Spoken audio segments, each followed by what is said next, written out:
She said it the way you might tell someone the dishwasher was full, casual, unbothered, like it was a fact of nature and not something she had chosen to do to me. The estate attorney is coming Saturday morning, my wife said, not looking up from her phone. My brother will be here, and my mother. It's a family meeting. I waited. She kept scrolling. Should I clear my schedule? I asked.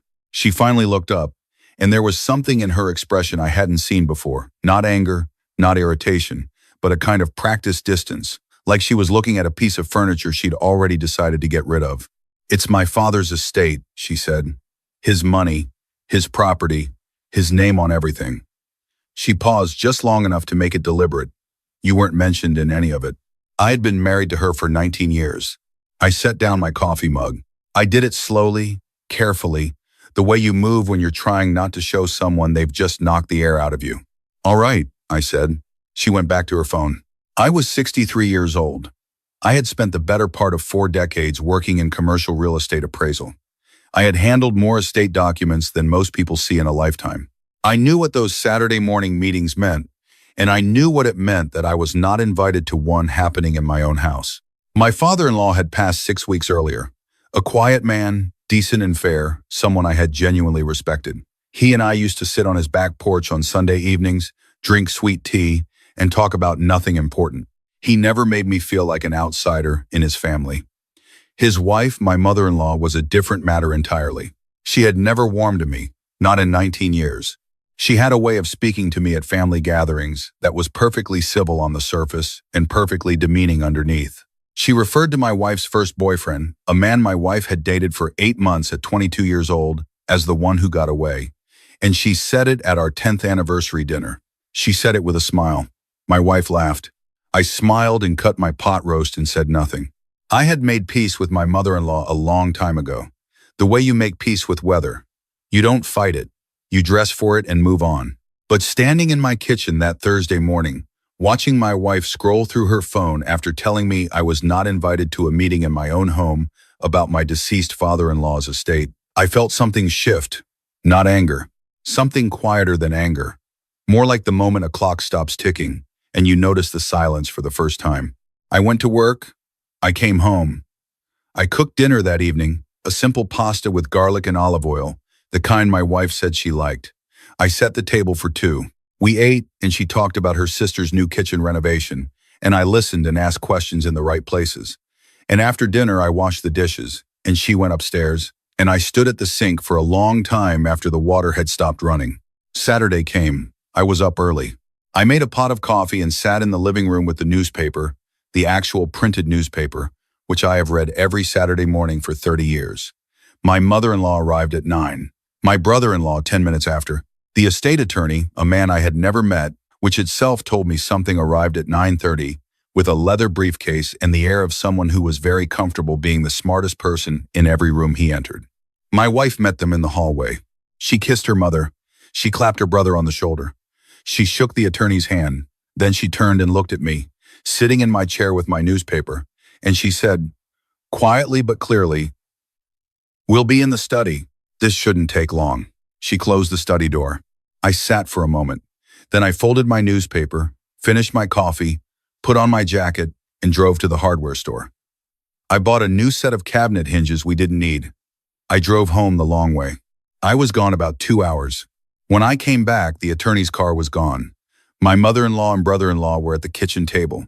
My wife was making sandwiches. She looked up when I walked in, and there was that expression again, the furniture expression. "How did it go?" I asked. "Fine," she said. My mother-in-law glanced at me and then away, the way people look at something they find mildly unpleasant. My brother-in-law stared at his phone. "Can I ask what was decided?" I said. My wife put down the bread knife. She turned around slowly. "The property in Asheville goes to my mother. The investment accounts are split between me and my brother. There are a few personal items." She picked the knife back up. "Like I said, you weren't in the documents." "I understand that," I said. "I was asking what was decided." There was a silence. "I just told you," she said. I nodded. I went upstairs. I sat on the edge of the bed and I looked at my hands for a while. The hands of a 63-year-old man who had spent the last 19 years building a life with a woman he was now certain he did not fully. "I know," I want to be clear about something. The money was never the point. My father-in-law had every right to leave his estate however he chose, and he had every right not to include me. What unsettled me was not the inheritance. It was the meeting, the closed door, the way my wife had looked at me sitting in my own living room, reading my newspaper, and had not thought it unkind to say what she said the way she said it. I went back to work Monday. I am semi-retired, but I still consult on residential appraisals 2 or 3 days a week. It keeps me sharp, and I like the work. On Tuesday, I had a meeting with a title company downtown, and afterward I stopped at a coffee shop and sat with my laptop and started going through our joint financial accounts. I did this for no particular reason at first, or that's what I told myself. But the truth is, something in me had gone alert, the way it does when you walk into a house and something feels wrong before you can identify what. I found the first one within 20 minutes. It was a wire transfer. $42,000. Moved from our joint savings to an account I didn't recognize, dated 3 weeks earlier, 2 weeks before the estate meeting. The memo line said property maintenance. We did not own any property that required $42,000 in maintenance. I sat very still in that coffee shop. The espresso machine hissed. Someone laughed at a table near the window. I looked at the transfer again, and then I opened a new tab and I started to look at everything. There were 4 transfers in total. They spanned 8 months. The amounts were $42,000, $17,000, $61,000, and $23,000. Combined, $143,000. All moved to the same account, all with memo lines that were vague and domestic sounding. Home repair, renovation deposit, property insurance, contractor balance. I recognized the account number on the third transfer. It took me a few minutes to place it because I had only seen it once. On a document my mother-in-law had asked me to witness about 4 years ago, something to do with her personal banking after my father-in-law's first minor health scare. A routine thing, she had said. Nothing important. I had glanced at it, signed as a witness, and thought nothing more of it. The receiving account belonged to my mother-in-law. I closed my laptop. I sat in that coffee shop for another 30 minutes, and I did not move and I did not call anyone. Here is what 19 years in real estate appraisal teaches you. Never react to what you see in the first document, because the first document is never the whole picture. I drove home that evening and made dinner and talked about the weather and the neighbors and a television show my wife had mentioned wanting to watch. I did not say a word about what I had found. I loaded the dishwasher and went to bed at 10 o'clock, and I lay in the dark next to my wife of 19 years, and I thought very carefully about what to do next. What I did not do was confront anyone. I want to explain why, because I know that seems like the obvious move and it is the wrong one. The moment you confront someone who has been moving your money without your knowledge, 2 things happen. They stop and they hide what they've already done. And you are left with what you already know and nothing more, which is often not enough. I called a friend from my working years, a man who had spent 20 years as a forensic accountant before retiring to Phoenix. I called him at 7 in the morning, which he is used to from me. I told him what I had found, and I asked him what he thought. He was quiet for a long time. Then he said, "How long have you been in this marriage?" 19 years, I said. "All right," he said. "Don't touch anything. Don't say anything. Get an attorney, and get one today, and get one that handles both family law and financial fraud. Not one or the other. Both." I got one. Her name was Margaret, and she was 61 years old and had been practicing law in this city for 32 years. And when I sat across from her conference table and walked her through what I had found, she listened with her hands folded and her face perfectly steady. And when I finished, she said, "Mr." And then she said my name. And then she said, "This is going to take some time to do properly. Are you prepared to be patient?" I said I was. "Good," she said, "because patient is how we win this." Over the next 3 weeks, Margaret and the forensic accountant I retained through her firm, a woman named Patricia, who wore reading glasses on a beaded chain and spoke about numbers the way a botanist talks about plants, with quiet affection went through every financial record connected to my household for the past 4 years. What they found was more than I had found in that coffee shop. The transfers to my mother-in-law's account were the beginning. There were also 2 refinancing documents on the equity line attached to our home. Both had been signed within the last 14 months. Both bore my signature. I had not signed either of them. I had been out of state on a consulting engagement when the first was signed, a fact my calendar confirmed, and which a hotel receipt in Cincinnati corroborated down to the date and hour. The second I had simply not signed. The signature was close. Close enough that you might not question it if you weren't looking for a reason to. But it was not mine, and Patricia identified 11 specific characteristics in the pen pressure and letter form that confirmed it. In total, the equity that had been drawn from our home through those two documents was $214,000. Combined with the wire transfers, $357,000 moved out of accounts attached to my name and my credit over a period of approximately 26 months. My mother-in-law had received most of it. My wife had authorized the transfers. The signatures on the refinancing documents were forged by whom, exactly, the investigators would eventually determine, though I had my quiet opinion. Margaret advised me to continue as normal at home for as long as I was comfortable doing so, while her office worked with a forensic document examiner and prepared a referral to the State Financial Crimes Unit. She told me this was a serious matter, that forged signatures on mortgage documents constituted bank fraud under federal statute, and that it needed to be handled carefully, methodically, and without any premature confrontation that might cause evidence to be destroyed or funds to be moved further. I went home every evening. I cooked dinner twice a week. I read my newspaper on Saturday mornings. I asked about my wife's sister's kitchen renovation, which was apparently not going well because of a tile back-ordering issue. I was patient. On a Tuesday morning, 5.5 weeks after that first Saturday estate meeting, I was at my desk reviewing an appraisal report when my phone rang. My wife's name was on the screen. She did not call me during work hours. In 19 years, she had maybe called me at work a dozen times, and always for practical reasons. A pipe had burst. She needed me to pick something up.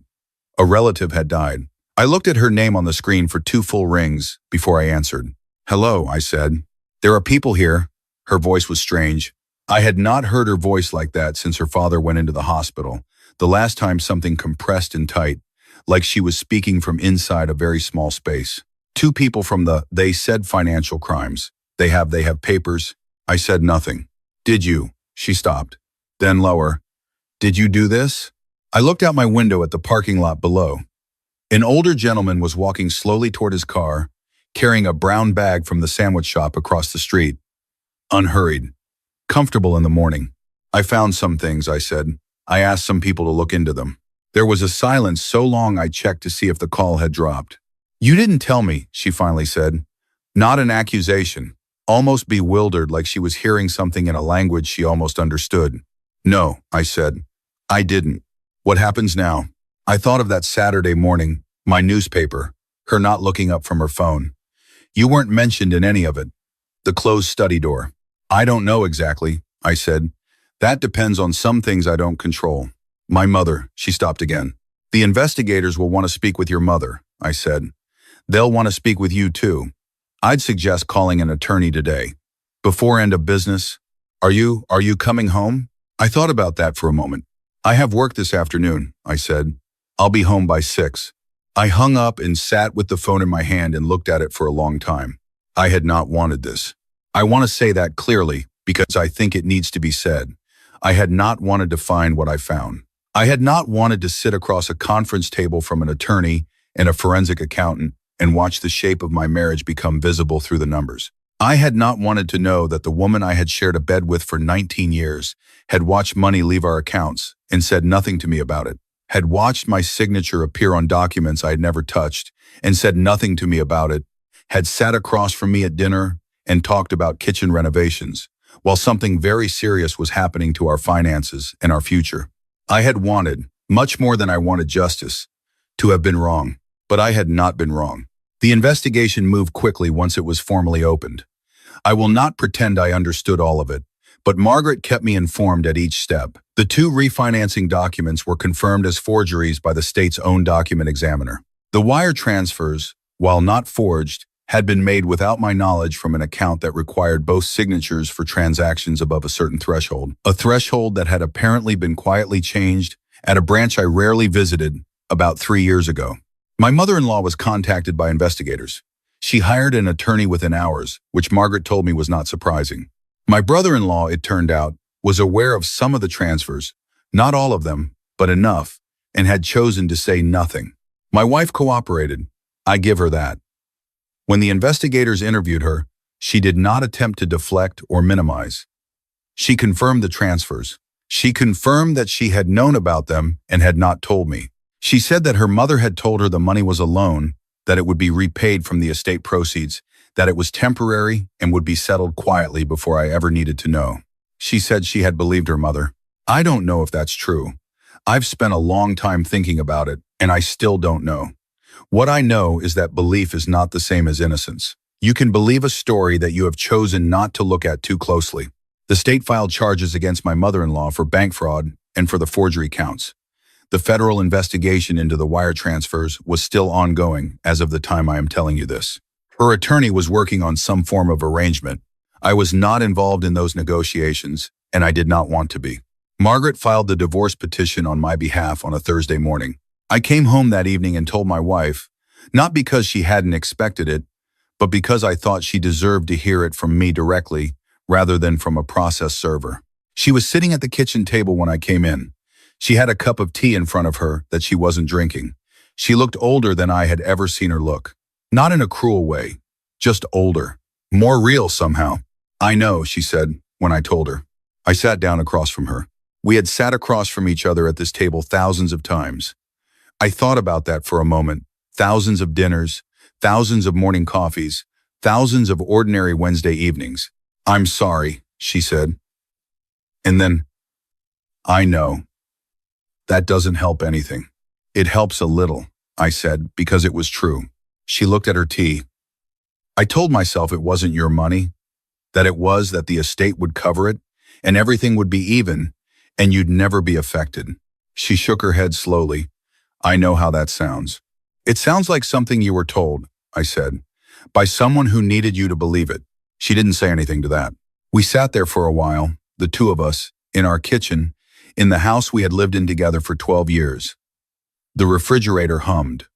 Outside, a neighbor's dog barked twice and went quiet. I should have told you, she said finally. Yes, I said. I should have. She stopped. She pressed her fingers against her mouth for a moment. I didn't think she would. I didn't think it would go this far. Neither did I said. And that was the truest thing I said that evening. I stayed in the house while the legal proceedings moved through their early stages. Margaret had advised against leaving during that period, for practical reasons, and my wife did not ask me to go. We were careful with each other, polite, sometimes almost kind. It was a strange way to end 19 years. But I have come to understand that most long things end strangely. Not with a clean break, with a long, careful untangling. My brother-in-law called me once, about 6 weeks after everything came out. I did not answer. He left a voicemail asking if we could talk, saying he felt terrible, saying he had not understood the full extent of what was happening. I listened to it twice and then I deleted it. I was not angry at him. I simply had nothing to say. My mother-in-law never contacted me directly. I had not expected her to. I want to say something about money because I think it matters. The money was never what I was trying to recover. I am 63 years old. I have worked hard and lived carefully, and I was not ruined by what was taken. It was significant, but I was not ruined. What I was trying to recover was something harder to name. The right to know what was being done to me. The right to be present in my own life. When you are 60 and you have built something carefully over decades, a marriage, a home, a set of routines and trust, and small daily rituals, and you discover that the building has been quietly hollowed out from underneath, the damage is not financial.